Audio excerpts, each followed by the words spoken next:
J'aime partager ce qui me tient à cœur. Je n'aime pas faire semblant. C'est ce qui m'a motivé à être devant vous aujourd'hui. Et puis aussi l'idée d'une expérience nouvelle, de ces expériences qui éclairent mon intériorité. Je suis réceptif aux appels qui m'amènent à voyager en territoire inconnu et à regarder ce qui se passera en moi. Bref, j'étais motivé pour sortir de ma zone de confort. La motivation, pour moi, c'est un moteur qui fonctionne à énergie, une énergie faite d'envie et d'action. Parce que si tu n'as que l'envie, mais sans passage à l'acte, le moteur, il cale. À titre professionnel, je suis leader d'une équipe chez Suez. Alors oui, j'en ai lu des bouquins sur la théorie de la motivation, des best practices, des conseils, des astuces, des boîtes à outils pour managers plus ou moins désemparés. Et j'ai compris que t'as beau lire des livres, en fait, la motivation, elle s'éprouve sur le terrain de la mise en pratique. La clé de la motivation, c'est de s'y mettre et de la faire durer malgré les épreuves. Mais alors, par quoi on commence ? Moi, depuis des années, je pratique le concept du leader jardinier. Ça consiste à comprendre qu'on ne peut pas demander de la motivation à une personne. On peut tout au plus favoriser les conditions nécessaires pour que sa motivation se développe. Un terreau fertile fait d'attention à l'autre et de temps. Du temps, oui, parce que ça ne sert à rien de tirer sur une carotte pour qu'elle pousse plus vite. Alors, patiemment, j'observe ce dont mon équipe a besoin et je me questionne fréquemment. Comment est-ce que je peux créer les conditions de la motivation à mon échelle, sur ma parcelle ? Alors, mon engrais préféré, c'est l'humour, c'est le jeu. Je stimule une ambiance décontractée, détendue, ludique. Je cultive une certaine forme de légèreté. Et puis surtout, je veille à rester aligné avec qui je suis, dans mes racines, profondément. Un leader, serviteur, altruiste. Alors oui, je sais, dit comme ça fait un peu... je me la raconte. Mais oui, moi, aider les gens, j'aime vraiment ça. Alors tenez un exemple. Est-ce qu'il y a des skieurs dans la salle ? Ouais. Bon, moi, j'adore le ski depuis que je suis tout petit. Aujourd'hui, sur une piste, je suis toujours à l'affût de celle ou celui que je vais pouvoir aider à se relever, à rechausser ou à ramasser un bâton perdu. Et en fait, rendre service aux gens, c'est un peu égoïste finalement, parce que ça me fait plaisir. Et le plaisir, bien sûr, c'est une forme de motivation. Un autre exemple, il n'y a pas très longtemps, je sortais les poubelles dans la rue, et là je vois un vieux monsieur en voiture, il prenait ma rue en sens interdit. Alors je m'approche de lui, je l'arrête, je dis « Mais monsieur, qu'est-ce que vous faites ? C'est dangereux, vous êtes en contresens. » Et là il m'explique qu'il cherche une maison de retraite dans mon quartier, il me demande de lui indiquer le chemin. Alors je sors mon téléphone, je regarde, ouais, la maison, ah ok, elle est là. C'est plein de sens interdits partout. Je vais galérer pour lui expliquer. Il ne va jamais y arriver, le pauvre monsieur, dans sa maison. Alors, je lui propose de monter avec lui dans sa voiture pour le servir de copilote. « Ah, merci, monsieur, c'est vraiment sympa ce que vous faites. » « Il n'y a pas de quoi. Il n'y a pas de quoi, mais vous savez quoi ? J'ai mis 10 minutes pour revenir à pied à la maison. » Et oui, avec moi, sortir les poubelles, ça peut prendre du temps. J'aime les gens. Je m'intéresse à eux en tant que personne singulière, différente de qui je peux être. Je mets toute mon attention pour qu'une relation de qualité puisse se développer. donner de bonnes conditions de travail, des ressources, du matériel, écouter les questions, accueillir les problématiques, ne jamais fermer la porte, ne pas fermer sa porte, accueillir l'autre inconditionnellement dans ce qu'il est.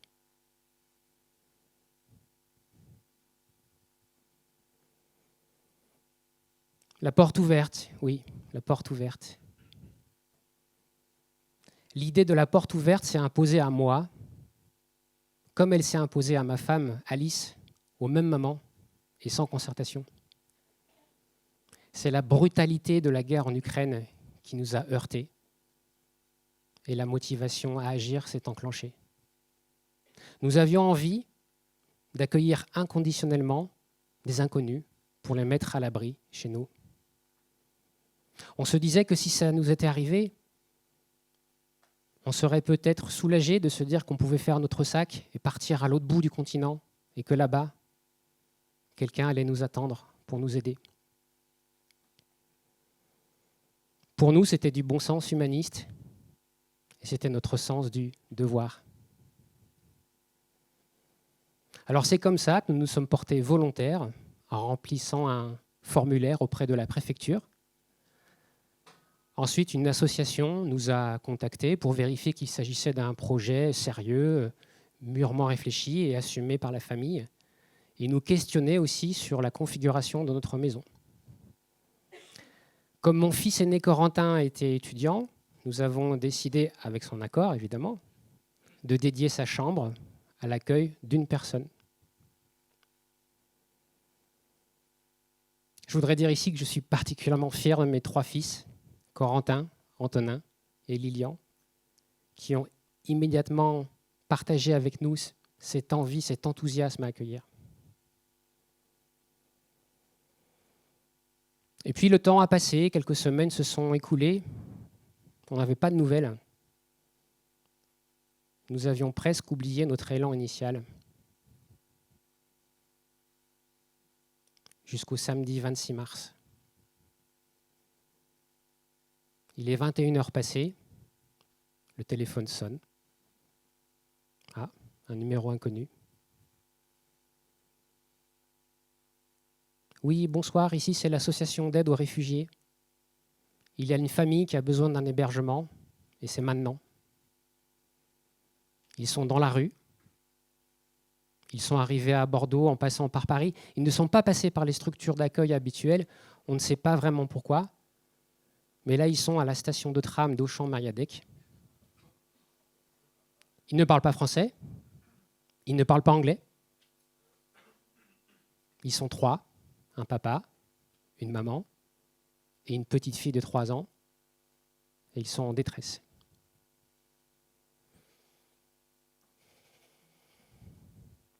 Nous apprendrons plus tard qu'ils venaient de passer 5 jours dans la rue, à côté de la gare routière. Là, je me tourne vers Alice. Alice, ça y est, il y a une famille pour nous, qu'est-ce qu'on fait? On y va? Et là, Alice répond oui, tout de suite, sans questionnement. C'est ça aussi la motivation. Un oui d'action, un oui d'instinct. Avant de raccrocher avec l'association, je demande comment on fait pour communiquer avec eux. Vous pouvez essayer Google Traduction en russe. Bon, ok, c'est parti. Nous ne sommes pas allés tous ensemble les chercher parce que oui, on était tranquilles à la maison et subitement, il y avait du travail et des tâches à se répartir. Alors, ma femme et mon fils Lilian vont aller préparer leur chambre. Il fallait passer d'une chambre de type étudiant à une chambre familiale pour 3 personnes. Et puis moi, je pars les chercher en voiture. Mais vu mon état émotionnel, je ne pouvais pas y aller tout seul. Alors mon fils cadet, Antonin, est monté avec moi pour m'aider à les trouver. Mon cœur battait à toute allure. Il faisait nuit. Je roulais littéralement vers l'inconnu. C'est une sensation incroyable. Imaginez-vous, dans quelques minutes, j'allais prendre en charge des personnes que je n'avais jamais vues de ma vie pour une durée totalement indéterminée et avec un avenir complètement incertain. La seule chose que je savais, c'est que le monsieur s'appelait Ara. L'association me l'avait dit au téléphone. On arrive dans la rue, vers Auchan. On se gare à côté de la station de tram. Et là, on cherche sur le quai.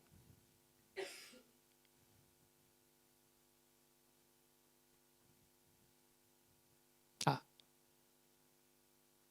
Là, on repère des gens qui n'ont pas le profil de personnes qui rentrent chez eux. Et notamment une dame blottie avec sa petite fille dans les bras et un gros sac de voyage à ses pieds. Je sors de la voiture. Un grand monsieur s'avance vers moi. Ara ? Da. C'est lui. On se serre la main. Tout va très vite. On est dans l'urgence. Tout le monde est hébété. Il n'y a pas vraiment de chaleur. Alors moi, j'essaye de regarder la petite fille furtivement et la maman. Et la petite se cache dans sa capuche. Je ne la vois pas. Alors c'est pas grave, je n'appuie pas mon regard, je ne veux pas les déranger. Après tout ce qu'ils ont traversé, la seule chose qui m'importe, c'est de les mettre en sécurité. Tout le monde monte dans la voiture et le voyage du retour est silencieux.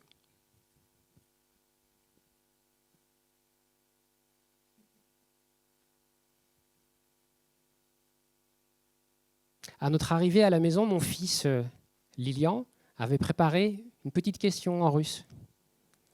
Вы говорите по-русски? Vous parlez russe? Ah, da, spasiba. Une illumination sur leur visage, enfin des mots familiers. Nous échangeons quelques mots. Nous apprenons qu'ils sont de nationalité arménienne, qu'ils vivaient depuis quelques années au nord-est de Kiev et qu'ils ont une petite quarantaine d'années. Vous voulez boire quelque chose? Manger quelque chose? Niet, spasiba. Tout ce qu'ils voulaient, c'était voir leur chambre et se retrouver entre eux. Alors on monte dans l'étage, on les accompagne à leur chambre, on ouvre la porte, et là à nouveau un ouf de soulagement sur leur visage. Il y a 3 vrais lits, il y a une salle de bain, il y a des serviettes propres. Ah, spasiba, spasiba. La porte se referme. Ils sont à l'abri. Mission accomplie.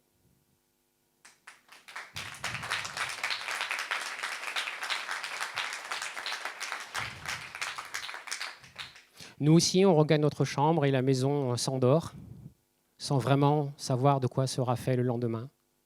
Notre premier dimanche avec une famille de réfugiés. Mais demain est un autre jour. La suite, c'est qu'il faut vraiment être motivé parce que les pouvoirs publics nous ont peu accompagnés. Et la question cruciale au début, c'était les papiers. Il y avait une vraie urgence sur les papiers. Si la préfecture de Gironde ne leur accorde pas le statut de réfugié, alors ils sont clandestins. Et qu'est-ce qu'on fait? On ne peut pas les remettre à la rue, on ne va pas les garder non plus. C'est venu me heurter sur mes valeurs autour du respect des lois, des règles. Qu'est-ce que je fais avec une famille potentiellement en situation irrégulière? Je les cache? Ou je les remets à quelqu'un, mais à qui? Et bien finalement, ça a créé une autre forme de motivation pour passer de la mission première qui était les mettre à l'abri à une autre mission, les mettre sur les bons rails pour qu'ils s'insèrent. Et le leader serviteur altruiste est devenu une sorte de travailleur social, une nouvelle casquette pour moi totalement inédite et surtout une grosse charge mentale. Alors les accompagner à la préfecture et plaider en leur faveur pour qu'ils obtiennent leurs papiers et ils finiront par les obtenir. Leur trouver des cours de français. Et alors dans la salle, il y a une des professeurs de la famille, Adeline. Merci Adeline.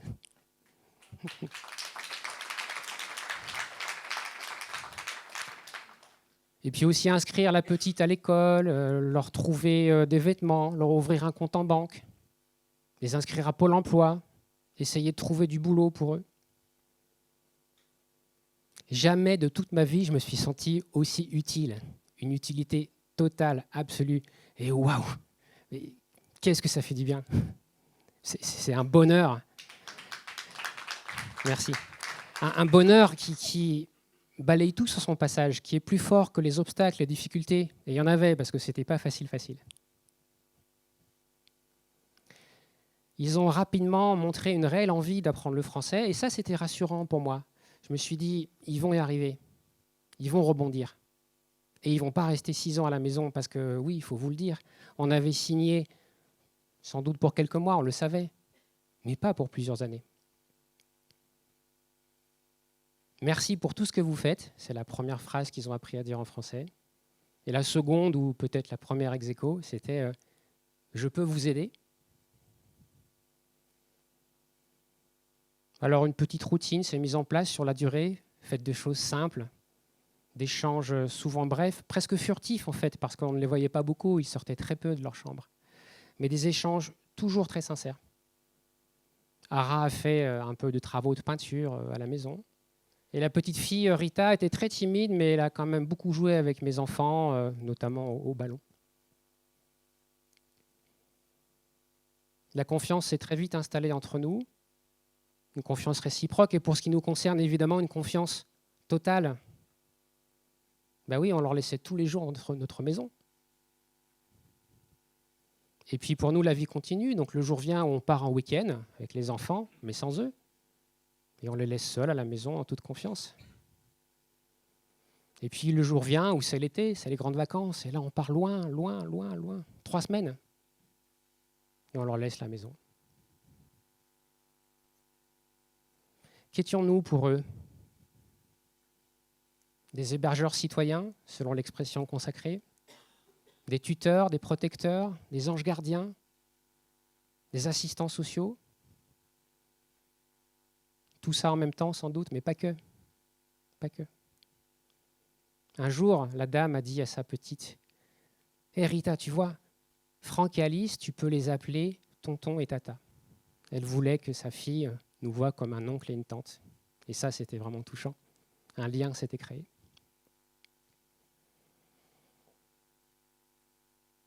Ils sont partis le 10 septembre. Cette expérience unique, singulière, extraordinaire aura duré 5 mois et demi. Aujourd'hui, ils habitent un petit appartement. Rita a fait son entrée en petite section de maternelle. La préfecture a renouvelé leur titre de séjour. Ils s'insèrent tout doucement. Mission accomplie.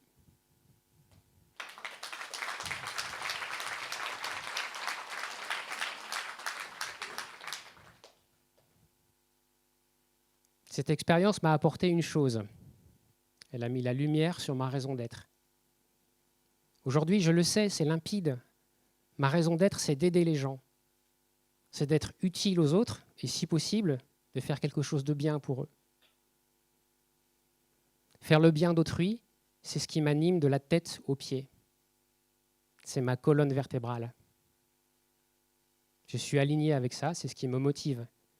Ça me motive en tant qu'homme, ça me motive aussi en tant que manager. Il n'y a pas de différence. Il y a quelques mois, j'ai engagé mon équipe dans une transformation basée sur la confiance, l'autonomie, la responsabilité. Une transformation basée sur des relations humaines plus riches, plus profondes, plus authentiques. Je l'ai fait pour les mêmes raisons qui m'ont fait accueillir une famille de réfugiés. Je veux procurer à mes collaborateurs une sécurité physique et psychologique. Je veux les aider à trouver au travail un cadre plus épanouissant et plus propice au bonheur. Je veux leur donner ma confiance. Je veux qu'ils se sentent bien, qu'ils trouvent autour d'eux les conditions pour laisser exprimer leur propre raison d'être et donc pour trouver au fond d'eux-mêmes leur propre motivation. Et je considère que c'est ça aujourd'hui mon devoir de manager. Alors oui, cette transformation sera longue, difficile. Il y aura des obstacles, des épreuves, des doutes. Il y en a déjà. Mais ce n'est pas grave. Non, ce n'est pas grave. Parce que c'est ce que je veux. C'est ce qui me porte. C'est ce qui me rend heureux. C'est ce qui me... Voilà, on y est.